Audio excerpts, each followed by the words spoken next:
Hey everyone, in this video I'm going to teach you how to make a magazine bag. I'm just going to teach you the basics of how to do the technique and the frame. You can tweak it any way you want. You can make it smaller or bigger. You can add handles, make it into a purse, a tote bag, add a button, add a zipper. The ideas are endless, but this one I just use for storage. I have nail polish inside and I keep it in the closet next to my bathroom. It fits great on the shelf there. And you can even display it in your room or make a bunch and use them for decoration and put things in them, obviously. Here's all the sides of it. I made it a few years ago and it's very colorful. And here's the inside. I have, nail polish, like I said. For supplies, you will need some magazines that you don't want anymore that you can cut the pages out of. Look for colorful designs if you want. You can even make a black and white color scheme. Some scissors and some clear tape and some type of thin cardboard. You can use the backs of old spiral notebooks. Art tablets have them on the back. So that's optional. I just thought I'm going to try it in this video to add some reinforcement to the bag because this one doesn't have any cardboard in it. It's really flimsy and it kind of loses shape. Before you actually start constructing your purse, you're going to need to fold a bunch of pieces to weave together. You want these to be all the same width, but if they're a different length, it's okay. You can just trim the ends when they're all done. Okay, like I said, you're going to want every piece to be the same width. So I would keep one to the side and measure the rest of them based off of your first one. You can use a ruler for this. I don't, but it might be helpful.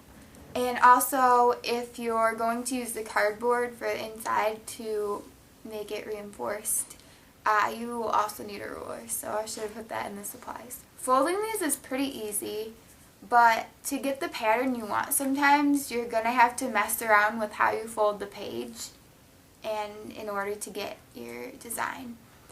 But it's time consuming, not going to lie. It takes a while to get them all folded. If you watch TV or listen to music while you're doing it, it makes the time pass more quickly and it's more tolerable. So, alright, here's how you're going to fold these. It's really simple. I want this part of the design.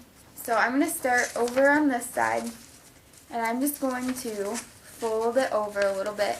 As you're folding this at the beginning, I try to keep the width of it less than your starting piece. It's just easier for the final folds. You want to make your fold really crisp and smooth it, and run your finger over the edge every time you fold it.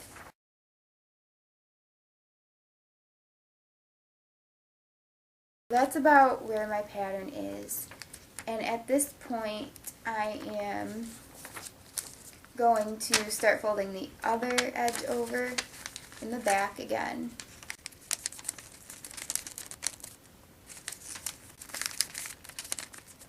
Then you want to make it this width.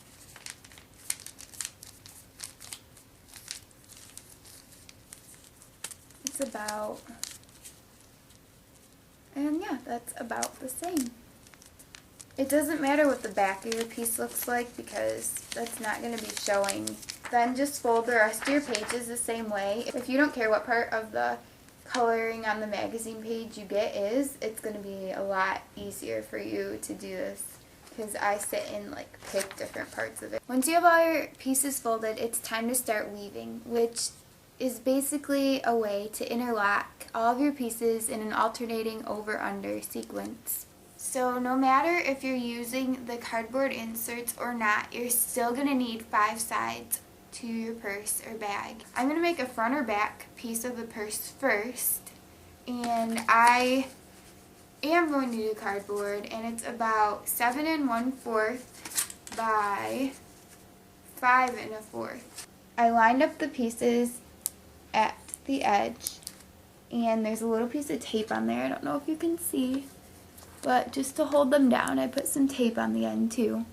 And then if you lay your cardboard on there, if you have just a little bit left over at the edge, and then on these sides, you'll be fine because you're going to be folding it over.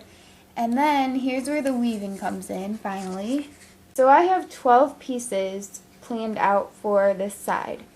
Take your pieces and start to weave them over, under, over, under, over. So then the next one, you're going to take and you're going to start it off going under, over, under, over, under. And that's why having it taped at the edge will help keep the ones in place that you're weaving through. And continue doing that for every piece until you have it wide enough to be your front or back panel. Once you're done weaving, push all of the pieces together as closely as you can. So your squares are all about the same size.